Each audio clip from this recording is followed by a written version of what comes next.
আসসালামু আলাইকুম এভরিওয়ান, আশা করি সবাই ভালো আছেন। আজকে এসেছি নারায়ণগঞ্জ বাংলার তাজমহল দেখতে। তো আহসানুল্লাহ মনি একজন চলচ্চিত্র নির্মাতা 2008 সালে 50 লাখ টাকা দিয়ে এই বাংলা তাজমহলটা নির্মাণ করেছেন। আজকে ভিতরে কি আছে তাজমহলের, কোথায় কি আছে সবকিছু এক ভিডিওতে তুলে ধরার চেষ্টা করব। আশা করি সম্পূর্ণ ভিডিওটা না টেনে দেখবেন।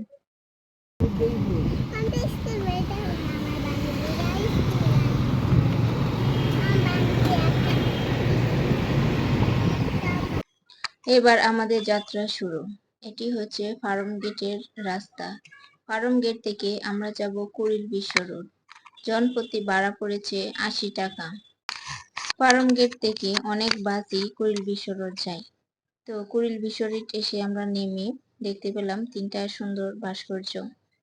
তো আমরা এখন যাব কুড়িল বিশ্ব রোড থেকে বুলতা গাউসিয়া।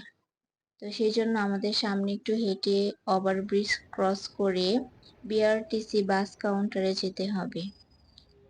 বিআরটিসি বাস কাউন্টার থেকে বুলতা গাউসিয়া 60 টাকা ভাড়া পড়বে জনপ্রতি। আপনারা চাইলে এসি বাসও টিকিট কাটতে পারেন। তো আমরা এখন টিকিট কেটে বাসে উঠে আমরা নেমে গেলাম বুলতা গাউসিয়া। বুলতা গাউসিয়া থেকে আমরা সরাসরি ব্যাটারি চালিত অটোরিক্সা নিয়ে চলে গেলাম বাংলা তাজমহল। এখানে যেতে যেতে অনেক কিছু দেখলাম। তো বাংলা তাজমহলে চলে আসলাম। এটা হচ্ছে বাংলার তাজমহলে প্রবেশ করার রাস্তা। তো অনেক ফরেনাররা দিকে বের হয়েছে। পাশে অনেক অ্যাক্সেসরিজ দোকানও রয়েছে। এটি হচ্ছে তাজমহলের প্রবেশ পথ। তো সামনে গিয়ে আমরা টিকিট কাটবো। জনপ্রতি 200 টাকা করে টিকিট।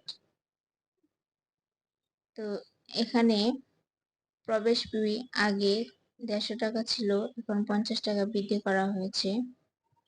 তো টিকিট কাউন্টারটা অনেক বড়। আমরা টিকিট কেটে ভিতরে ঢুকলাম। ঢুকে দেখতে পেলাম অনেক সুন্দর একটা করিডোর। পাশে আহসানুল্লাহ মনি এবং তার বেগম রাজিয়া সুলতানা স্বাগতম জানাচ্ছে। পাশে অনেক সুন্দর কাজ ছিল। আর মেন যে ফটক তাজমহলের, সেটাই আমরা এখন প্রবেশ করব। তো প্রবেশ করতেই যেটা চোখে পড়লো, একই টিকিটে আপনারা রাজমণি পিরামিড দেখার সুযোগ রয়েছে।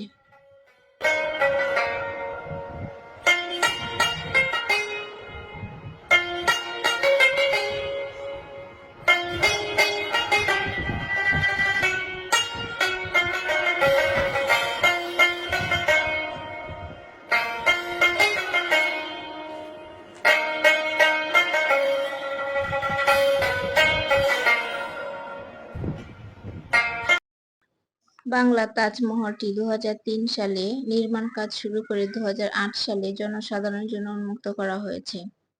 এটি আগ্রার তাজমহলের কাঠামোই নির্মাণ করা হয়েছে। 50 লাখ টাকা দিয়ে 5 বছর সময় লেগেছিল এই বাংলা তাজমহলটি নির্মাণ করতে। তাজমহলটির চারপাশে ফুলের গাছ এবং ফলের গাছ রয়েছে। এখন আমরা তাজমহলের সিঁড়ি দিয়ে তাজমহলের খুব কাছে যাব। যেতে যেতে যেটা দেখা যায় যে ফুল তাজমহলের করিডোরটা সাদা টাইলস ইউজ করা হয়েছে। তো ভিতরে অনেক ধরনের মানুষ আনাগোনা ছিল। ওনারা কেউ ফটোশুট করছে। তবে এখানে জন্মদিন, পিকনিক এর আয়োজনও করা যায়। ভিতর থেকে অনেকটাই সুন্দর দেখাচ্ছিল এই বাংলা তাজমহলটা।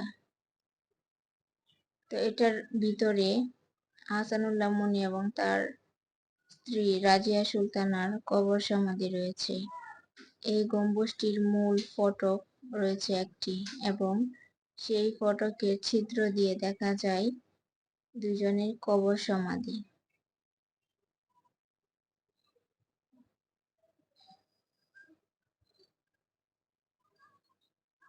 বাংলার তাজমহলটি সাধারণত সকাল 10টা থেকে সন্ধ্যা 6টা পর্যন্ত প্রতিদিন খোলা থাকে।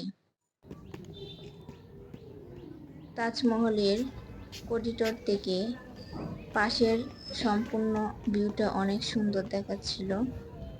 তো আমরা এখানে অনেক ধরনের ফটোশুট করলাম, হাঁটাহাঁটি করলাম, চারপাশে অনেক নিরিবিলি পরিবেশ ছিল। তো আমরা এখন চলে যাব এই তাজমহলের পাশে দেখতে আসলে কেমন। তো সাইড ভিউটা দেখার জন্য সাথেই থাকুন। এখানে অনেক ধরনের ফুলের গাছ রয়েছে। তো আমরা এখন চলে যাচ্ছি তাজমহলের সাইটের ভিউটা দেখার জন্য। তো এখানে বিভিন্ন ধরনের গাছ রয়েছে, ছোট বড়। আর এখানে এসে মনে হচ্ছে যে গ্রামে চলে এসেছি। তো পাশে অনেক ধরনের লোকেরা ছবি উঠাচ্ছিল। একদম গ্রামীণ পরিবেশের মতো দেখাচ্ছিল। অনেকটা জায়গায় খোলা আছে এখানে। তো আমরা এখানে যা দেখতে পেলাম, মহিলাদের এবং পুরুষদের আড্ডা দেওয়ার ব্যবস্থা রয়েছে। তো এই রাস্তা ধরে সামনে যেতেই দেখলাম পুরুষ এবং মহিলাদের আলাদা নামাজের স্থান এবং বাথরুমের স্থান রয়েছে। তো আমি একটু ওয়াশরুমে গিয়ে ফ্রেশ হয়ে নিলাম। ওয়াশরুমের সাইড থেকেও তাজমহলের ভিউটা অনেক সুন্দর দেখাচ্ছিল। তো এখানে আপনারা চাইলে তাজমহলের এখানে এই রেস্তোরাঁটা রয়েছে, এখানে চাইলে আপনারা খাবারও খেতে পারবেন। যদি না চান তাহলে আপনারা বাহিরে বের হয়েও ওখানে রেস্তোরাঁ হোটেল দুটোই পাবেন। এখানে কেউ ছিল না, তাই আমরা ঢুকে খাবার খাইনি। তো আমরা এখান থেকে বের হয়েই দুপুরের লাঞ্চটা সেরে নিলাম। তো এখানে অনেক ধরনের ফটোশুট করছে, দেখে ভালোই লাগছে। তবে অনেক রোদ ছিল আর ক্ষুধাও পেয়েছিল, তাই তাড়াহুড়া করে চলে গেলাম। রাজমণি পিরামিডও থাকছে এই ভিডিওর পরে। এই ভিডিওর ডেসক্রিপশন বক্সে রাজমণি পিরামিডের লিংকটা দেওয়া হবে। আমরা এখন অনেকক্ষণ ঘোরাঘুরি করলাম তাজমহলের। এখন আমরা চলে যাব পিরামিড। ওখানে চলচ্চিত্র নির্মাণ করার জন্য যে আর্টিফিশিয়াল গড় বা জিনিসপত্রগুলা ব্যবহার করা হয়, তো ওগুলা ওখানে রাখা আছে। তো আমরা ওগুলা দেখব। তো আমরা এখন তাজমহল ঘোরাঘুরি শেষ, তো আমরা এখন বের হয়ে রাজমণি পিরামিড দেখব। তো এটা হচ্ছে বের হওয়ার গেট। বের হয়ে সামনে অনেক অ্যাক্সেসরিজ দোকান রয়েছে, জুয়েলারির দোকান রয়েছে, কাপড়ের দোকান রয়েছে। আপনারা চাইলে এখান থেকে ছোটখাটো একটা শপিং করতে পারবেন। তো আমার এই ভিডিওটা লং হয়ে যাবে, তাই রাজমণি পিরামিডের ভিডিওটা দেইনি। তো এই ভিডিও ডেসক্রিপশন বক্সে রাজমণি পিরামিডের ভিডিওটা দেওয়া থাকবে, আশা করি আপনারা চাইলে দেখে নিতে পারবেন। আর ভিডিওটা কেমন হয়েছে বন্ধুরা অবশ্যই কমেন্ট করে জানাবেন। আর নতুন হয়ে থাকলে নেক্সট ভিডিও পাওয়ার জন্য অবশ্যই আমার চ্যানেলটি সাবস্ক্রাইব করে পাশে থাকবেন। আল্লাহ হাফিজ।